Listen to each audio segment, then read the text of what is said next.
Bonjour à toutes et à tous et bienvenue chez les Chroniques du Commander. Je suis Ragun et cette semaine on part sur Capenna, le nouveau plan proposé par Wizards qui nous renvoie au temps de la prohibition américaine. Aujourd'hui nous allons voir ensemble les cartes les plus intéressantes pour le Commander et je vous propose que dans cette dernière vidéo nous parlons des généraux sortis dans l'extension Les Rues de la nouvelle Capenna.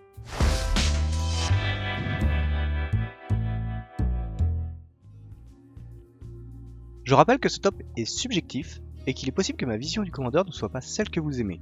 N'hésitez pas à visionner la première vidéo de ce top qui était consacrée aux communes et peu communes de l'extension, ainsi que celle dédiée au duel Commander.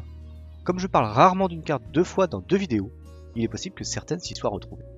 Si ces vidéos vous plaisent et que vous souhaitez soutenir la chaîne, n'hésitez pas à donner votre avis en commentaire, à liker cette vidéo et à vous abonner à notre chaîne YouTube en n'oubliant pas d'activer la cloche pour être averti des prochaines vidéos. Vous pouvez également follow notre Twitch pour nous retrouver en live tous les jeudis soirs autour d'une table de Commander avec notre équipe, et bien sûr nous suivre sur nos réseaux sociaux, Facebook et Twitter, ainsi que notre Discord, où vous pourrez venir poser vos questions sur le Commander. On attaque les généraux avec pour commencer Giada, Fontaine de l'Espoir. Un nouveau général pour les tribaux anges fait son apparition, et il est plutôt intéressant. Le coût d'invocation est très bas déjà, il va pouvoir arriver avant nos anges, ce qui est plutôt agréable car les places sont assez chères en termes de coût de mana. Il va aussi booster nos autres anges qui vont arriver après lui, et il fournit du mana tout en ayant la vigilance, ce qui va vous permettre d'attaquer, puis de poser un ange en seconde phase principale. La carte est très jolie. Je pense que c'est le général idéal pour un deck ange mono blanc. On regrette un peu le choix de la monocolorité par Wizards, car il existe de nombreux anges qui partagent une couleur avec le blanc, voire même ne possèdent pas de symbole blanc. Le design de la carte est très intéressant et je pense qu'elle plaira aux nouveaux joueurs voulant se mettre au Commander avec un jeu tribal peu cher et très agréable à jouer. Autre général, qui lui aussi pourrait être mono blanc, Rigaud, menteur des rues. Un peu à la star d'Edric, vous allez pouvoir piocher beaucoup lors de vos phases d'attaque. Mais pas autant que vous le souhaiteriez malheureusement. Maximum 3 cartes par phase d'attaque, si vous avez attaqué 3 joueurs. Donc rentrez beaucoup de cartes imbloquables, car vous en aurez besoin pour piocher en toute tranquillité. J'aime beaucoup le design des rares tricolores légendaires de la nouvelle Capenna, car on peut les jouer en étant monocolore si on n'a pas beaucoup de budget, mais si on a une énorme envie de jouer une stratégie qui serait impossible d'avoir en monocolore justement. Je vais le tester prochainement dans un Commander Club pour voir ce qu'il vaut. J'ai un peu de mal j'avoue avec la restriction de 1 de force, qui ne colle pas vraiment avec l'esprit des courtiers de l'extension, dont les principales créatures se boostent d'une façon ou d'une autre, mais tout est généralement une question de build, et si ça ne marche pas d'une certaine manière, j'essaierai de le builder d'une autre manière qui me convienne davantage. On reste avec les courtiers, avec Faltos Para, tisseur de pacte, le chef du clan. Très bonne stat, 3-3 pour 4, vol, piétinement, qui arrive avec un marqueur bouclier pour se protéger, et qui en prime va nous permettre de regarder, voire de jouer la carte du dessus de notre bibliothèque. Très très fort, les compteurs ne manquent pas dans cette tricolorité, et vous pouvez même ajouter dans la balance une bonne quantité d'artefacts déjà existants.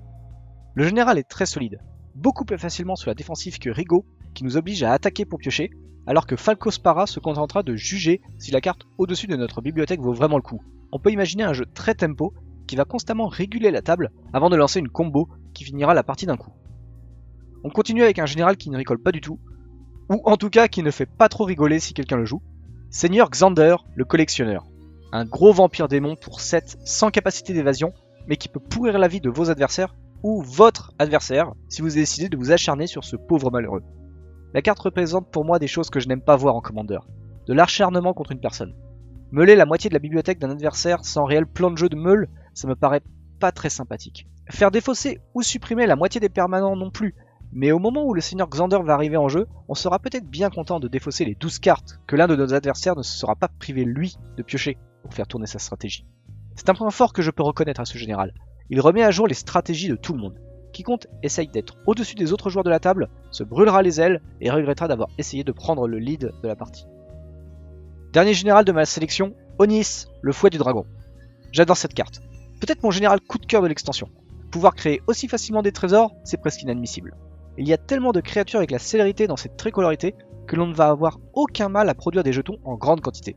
Et si jamais ça ne suffisait pas, il existe une dizaine d'enchantements et sans doute beaucoup plus d'équipements qui pourront donner la célérité à nos créatures. De cette façon, on peut maximiser le nombre de bêtes vraiment impactantes dans le format, sans forcément devoir à tout prix ne jouer que des créatures sans le mal d'invocation. Elle coche également le sous-type de Vachino, qui peut plaire à certains pour commencer un tribal lézard. Remarque importante, la quasi-totalité des Vachinos ont la célérité, donc même en voulant construire un jeu tribal, vous ne serez pas obligé d'aller chercher d'autres créatures pour faire fonctionner votre stratégie de trésor. Et voilà, mon top des généraux pour le commandeur est maintenant terminé.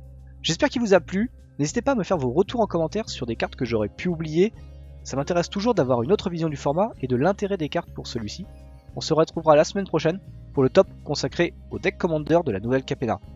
Je vous souhaite à toutes et à tous une très bonne journée et je vous dis à très bientôt chez les Chroniques du Commander. Bye bye.